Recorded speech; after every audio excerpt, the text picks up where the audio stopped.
La plupart des gens qui se rebellent contre Dieu poursuivent simplement leur vie. Seule une petite minorité lutte activement contre Dieu.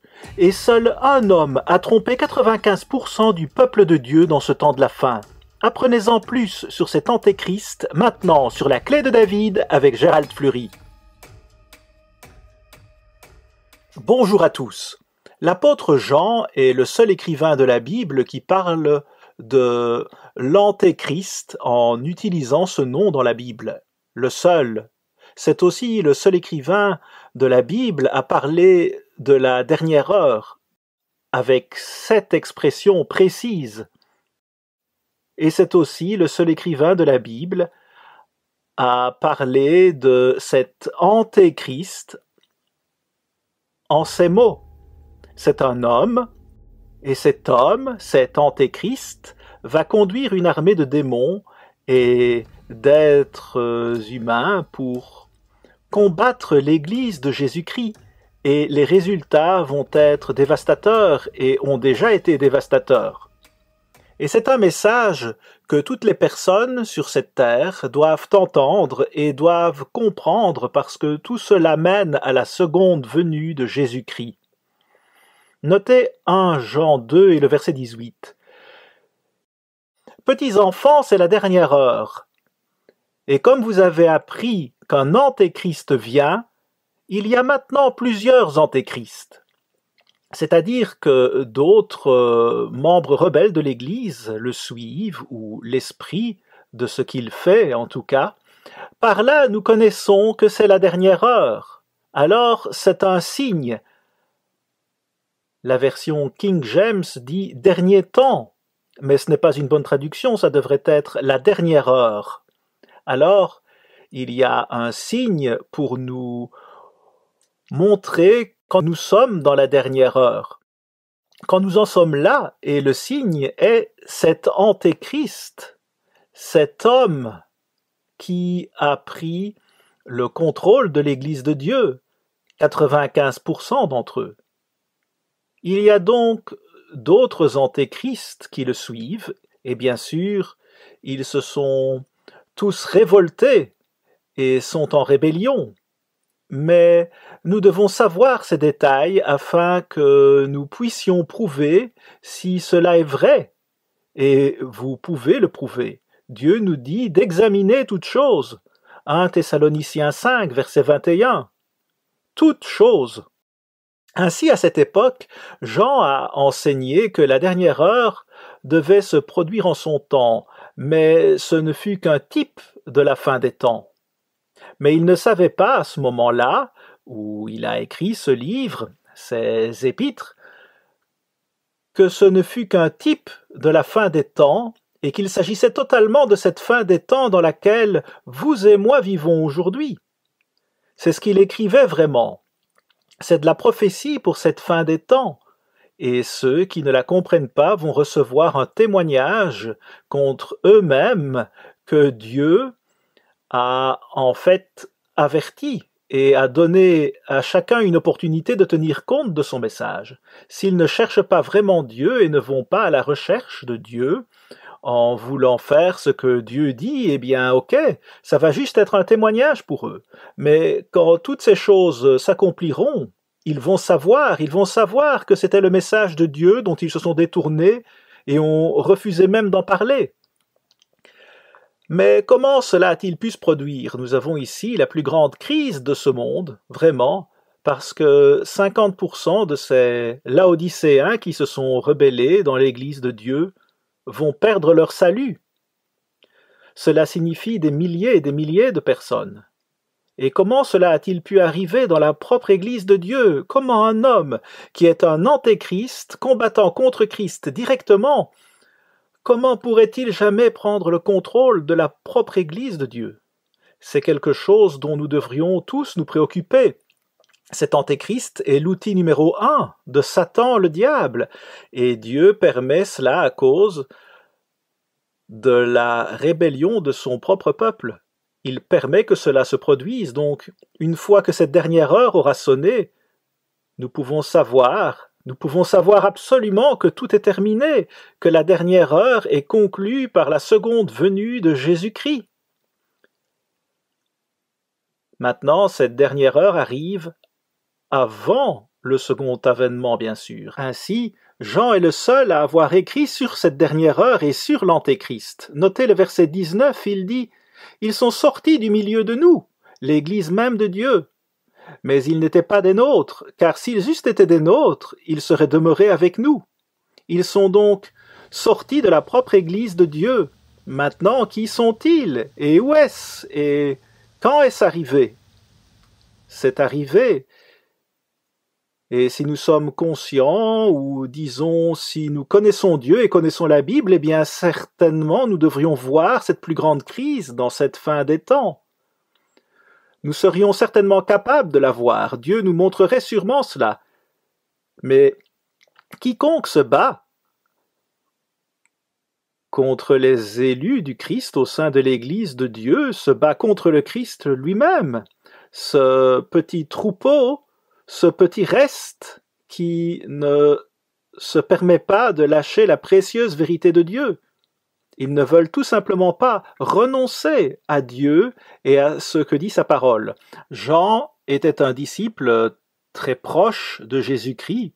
Vous pouvez voir dans Jean 13, verset 23 et d'autres écritures qu'il était proche de lui. Et bien sûr, Jean était le seul qui allait vivre jusqu'à la vieillesse et mourir d'une mort naturelle, alors que tous les autres apôtres allaient être martyrisés. Et donc, le Christ a passé pas mal de temps avec Jean parce qu'il savait qu'il aurait de nombreuses années de plus que les autres apôtres et il voulait qu'il soit au courant de ce qui allait se passer dans la fin des temps et ce qui allait se passer à l'intérieur de l'Église même de Dieu. C'est une étrange histoire pour les gens de ce monde, mais pas pour le peuple de Dieu. Notez le verset 21 de 1 Jean 2. « Je vous ai écrit non que vous ne connaissiez pas la vérité, mais parce que vous la connaissez, et parce qu'aucun mensonge ne vient de la vérité. Ils la savent, ils savent la vérité, ils la savent, mais Jean leur dit que ce n'est pas en eux, qu'ils ne vivent pas selon elle. Ils la savent toujours, mais c'est tout. Elle ne vit pas en eux et n'y demeure pas. Verset 22, cet Antéchrist qui est menteur, sinon celui qui nie que Jésus-Christ est le Christ. Celui-là est l'Antéchrist qui nie le Père et le Fils. Voyez, il rejette la famille de Dieu. Il renie le Père et le Fils. Alors, il fait beaucoup de dégâts à l'Église même de Dieu. Verset 23, quiconque nie le Fils n'a pas non plus le Père. Et c'est ce qu'il faisait à l'intérieur de la propre Église de Dieu. Quiconque confesse le Fils a aussi le Père. Ces personnes étaient en train de perdre cette vision de la famille de Dieu. La très bonne nouvelle, l'évangile de la famille de Dieu qui vient et qui va administrer le gouvernement de Dieu avec le Christ dans le merveilleux monde à venir. Ils vont être l'épouse de Jésus-Christ et partager avec lui le trône de David. Et il n'y a pas d'opportunité de ce genre donnée à d'autres peuples, seulement aux prémices, comme on les appelle dans la Bible. Le verset 24 dit ceci, « Que ce que vous avez entendu dès le commencement demeure en vous. Vous l'avez entendu. Si ce que vous avez entendu dès le commencement demeure en vous, vous demeurerez aussi dans le Fils et dans le Père. » Mais le problème est qu'ils ne continuaient pas dans le Père et le Fils. C'est ce que Jean leur dit dans cet épître. La vérité de Dieu qu'ils avaient autrefois, ils ne s'y accrochaient plus. L'Antéchrist, une personne qui enseignait contre le Christ et le Père, se trouvait à l'intérieur de l'Église de Dieu, si vous pouvez l'imaginer. Comment cela a-t-il pu arriver? C'était quelqu'un dans l'Église de Dieu, dirigé par Satan le diable très directement et très fortement par Satan le diable d'une manière par laquelle il ne dirigeait pas les autres.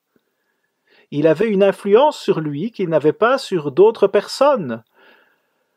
Cette personne s'est vraiment livrée au diable et c'est pour cela qu'il a lutté contre le Christ et le Père de manière si véhémente en tout ce qu'il a fait. Maintenant, Dieu dit qu'il veut que son petit troupeau expose cela et avertisse les gens sur ce qui se passe et ce qui est arrivé à la famille de Dieu, l'Église. Si cela arrive à la propre Église de Dieu, qu'en est-il du reste du monde? Nous devons penser à ces choses. Verset 26. « Je vous ai écrit ces choses au sujet de ceux qui vous égarent ou séduisent. » Pas des gens qui essayent de les séduire, mais cet antéchrist et les autres qui l'ont rejoint ou qui avaient le même esprit avaient séduit le propre peuple de Dieu. Maintenant, rien n'est plus grave que cela. Et c'est ce dont il s'agit dans cette ère laodicéenne de l'Église de Dieu, dans ce temps de la fin, la toute dernière ère. Elle est laodicéenne ou elle est tiède, toute l'ère, à l'exception d'environ 5% du petit reste qui s'accroche à Dieu et qui avertit le monde de ce qui se passe dans l'Église de Dieu et ce qui va se produire en dehors de l'Église de Dieu d'une manière très similaire. Maintenant, nous voulons regarder la version de Daniel de l'Antéchrist.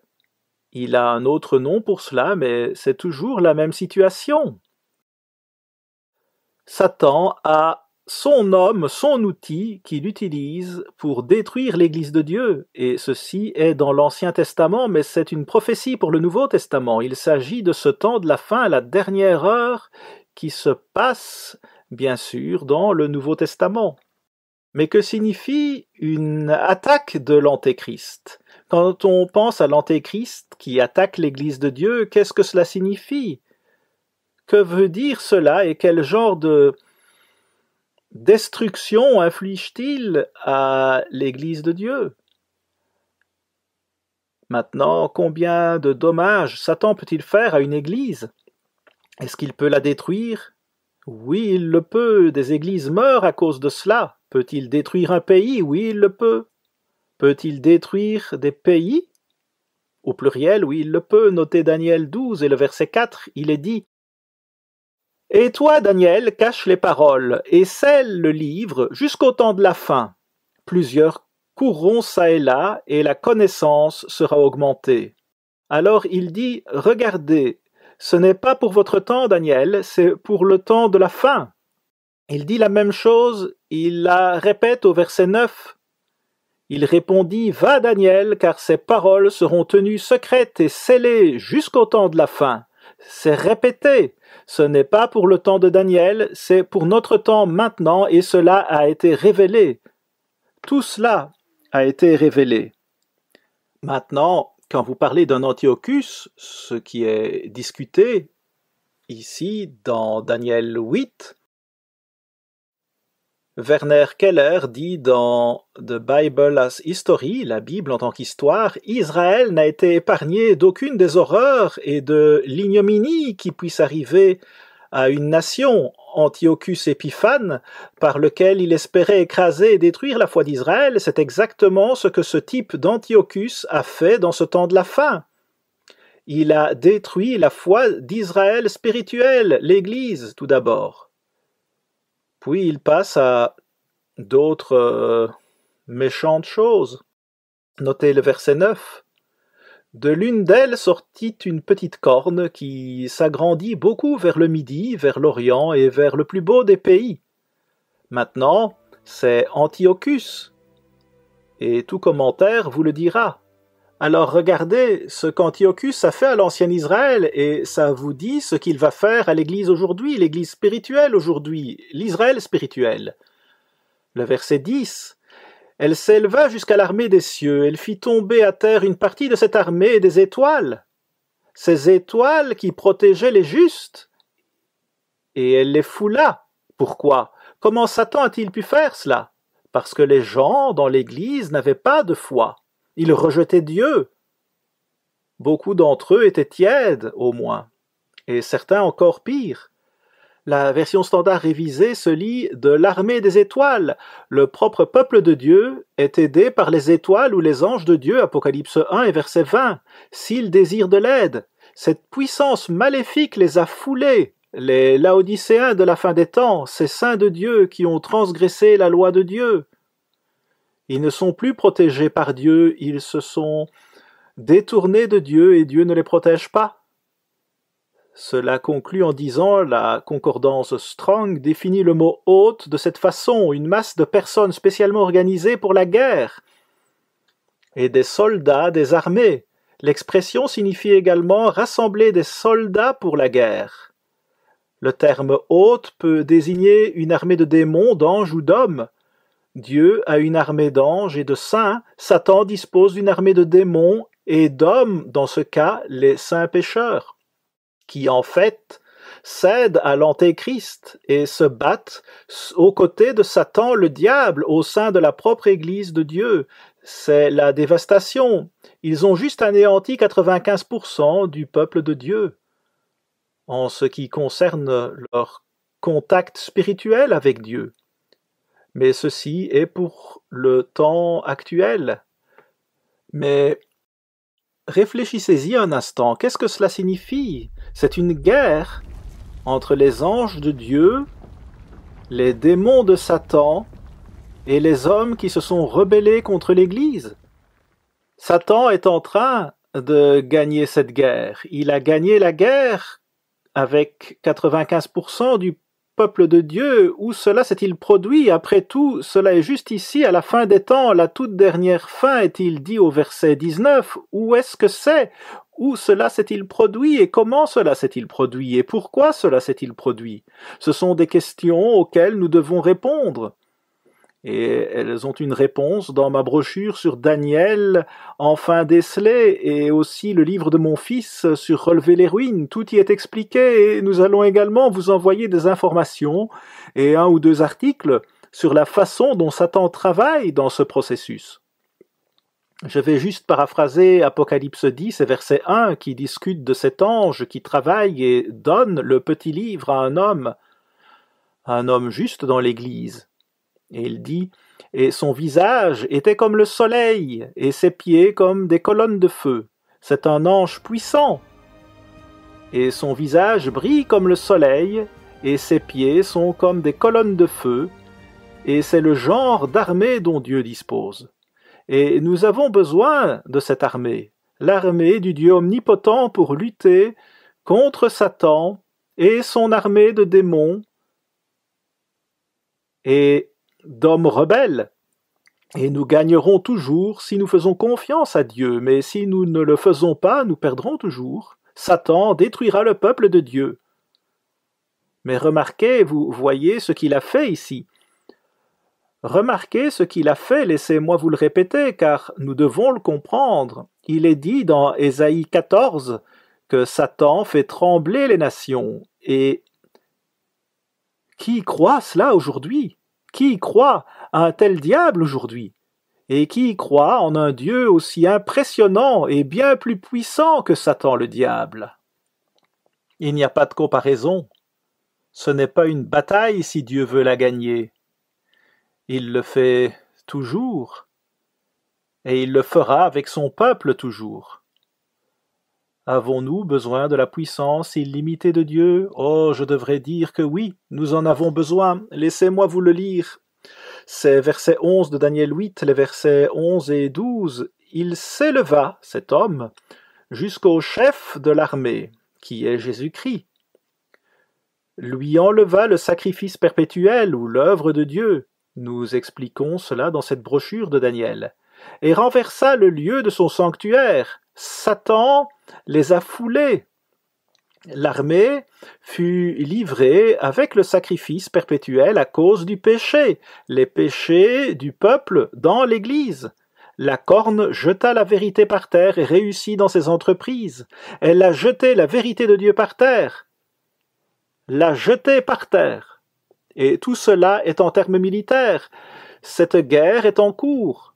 La guerre angélique de Dieu et la guerre démoniaque de Satan le diable et du peuple rebelle de Dieu.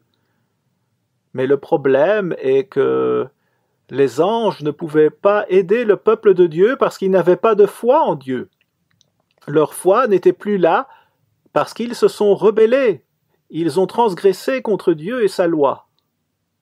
C'est un type de l'œuvre de Dieu aujourd'hui. Et cela est très facile à prouver à partir de la brochure. Mais qui est-ce qui a l'audace de se lever et de combattre Jésus-Christ? C'est un antéchrist. Et c'est la même chose dont Jean parlait, mais c'est la version de Daniel de l'antéchrist ou de l'Antiochus.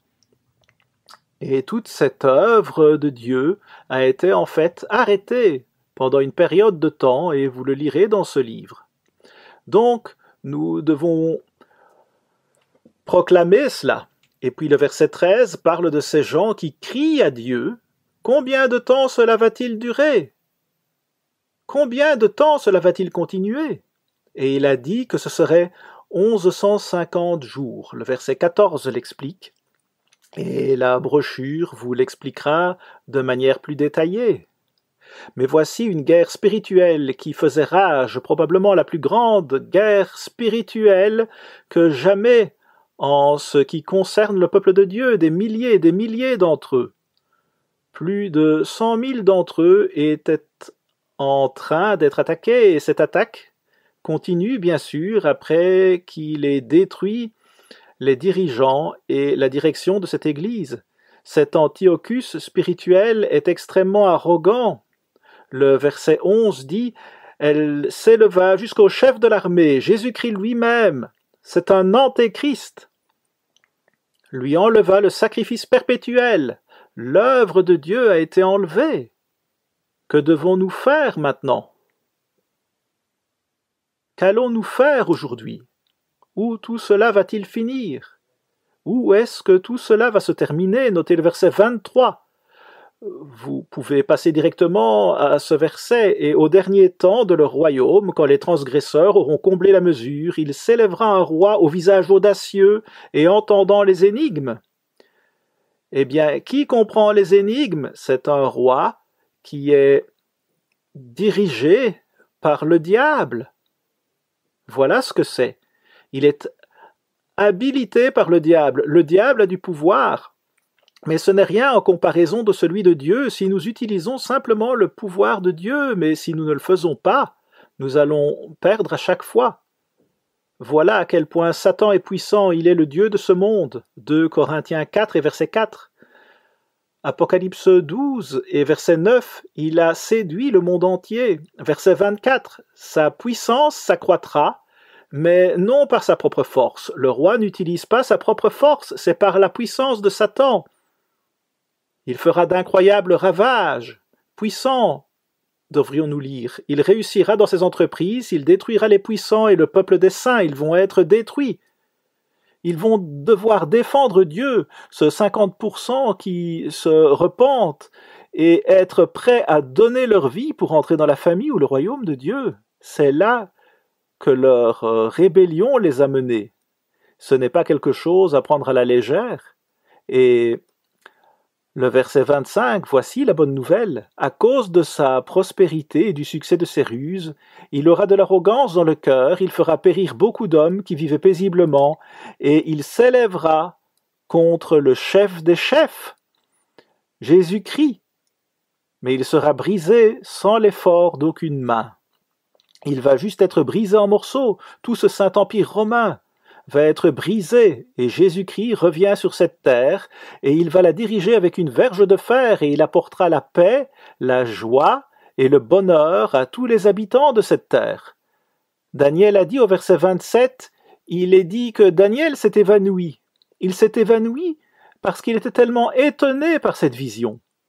Eh bien, qu'en est-il de nous aujourd'hui? Sommes-nous étonnés par cette vision? Je veux dire vraiment étonné, ému et motivé par une vision du retour de Jésus-Christ sur cette terre pour nous apporter la paix, la joie, le bonheur et l'abondance que nous désirons tous. mais pour lesquels nous ne sommes pas prêts à faire les choses nécessaires pour les recevoir. À la semaine prochaine, ici Gérald Fleury, au revoir mes amis.